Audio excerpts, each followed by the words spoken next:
দোয়াটা শুধু আমার সাথে একবার পড়ে যাবেন, কোথাও লিখতেও হবে না, মুখস্থও করতে হবে না। একবার পড়বেন, দুইবারও না।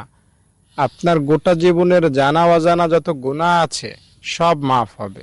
ছোট গুনার কথা বলছি না, বড় বড় গুনাহ, যেমন মিথ্যা বলেছেন, হিংসা করেছেন, নামাজ পড়েন নাই, রোজা রাখেন নাই, সুদ খাইছেন, এই রকমের মারাত্মক ভয়ঙ্কর লেভেলের গুনাহের কথা আমি আপনাকে জানাচ্ছি।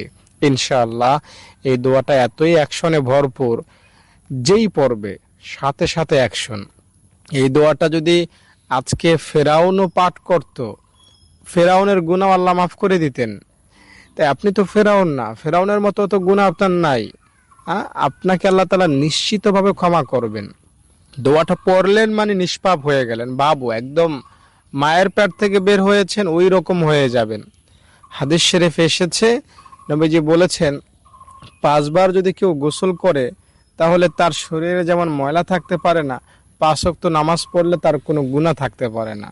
আরেকবার নবীজি একটা শুকনো ডাল ঝাড়লেন সাহাবীদের সামনে, সব পাতা একটা একটা করে পড়ে যাইতে লাগলো। তো নবীজি বললেন যে বান্দার গুনাহকেও আল্লাহ তাআলা এভাবে আমলের উসিলায় মাফ করে দেন, সব গুনাহ ঝরে পড়ে যায়। আর একটা হাদিসে পাওয়া যায় সুবহানাল্লাহ আলহামদুলিল্লাহ আল্লাহু আকবার কেউ যদি নামাজের পরে 33 বার পড়ে, তো তার গুনাহ যদি সমুদ্রের ফেনা পরিমাণও হয় কোনো ব্যাপার না, আল্লাহ মাফ করে দেন। তো আল্লাহ তাআলা বান্দার গুনাহ কয়টা ওদিকে তাকান না, আল্লাহ তাআলা বান্দার দিকে তাকাইয়া বান্দাকে ক্ষমা করে দেন।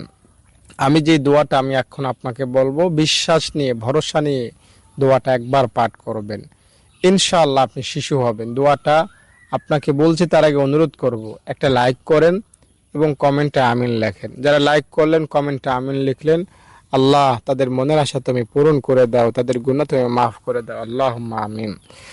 দর্শক, দোয়াটা হলো আশহাদু আল্লা ইলাহা ইল্লাল্লাহু ওয়া আশহাদু আন্না মুহাম্মাদান আবদুহু ওয়া রাসূলুহু।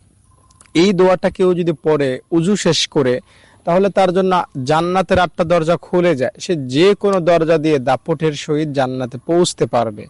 আজানের পরে কেউ যদি দোয়াটা পড়ে তার গুনাহ মাফ হয়ে যায়। এই দোয়াটার কারিশমা, ক্ষমতা, অ্যাকশন অনেক। একটা হিন্দু যদি এই দোয়াটা পড়ে মুসলমান হয়, তার সারা জীবনের সব গুনাহ মাফ হয়ে যায়।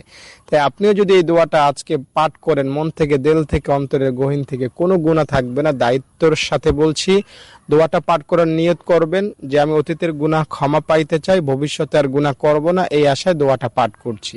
ব্যাস, তাহলেই আপনার সব গুনাহ মাফ হবে, শিশু হবেন, নিষ্পাপ হবেন, কোনো গুনাহ থাকবে না। যদি ভিডিওটি ভালো লেগে থাকে লাইক করে যান, কমেন্ট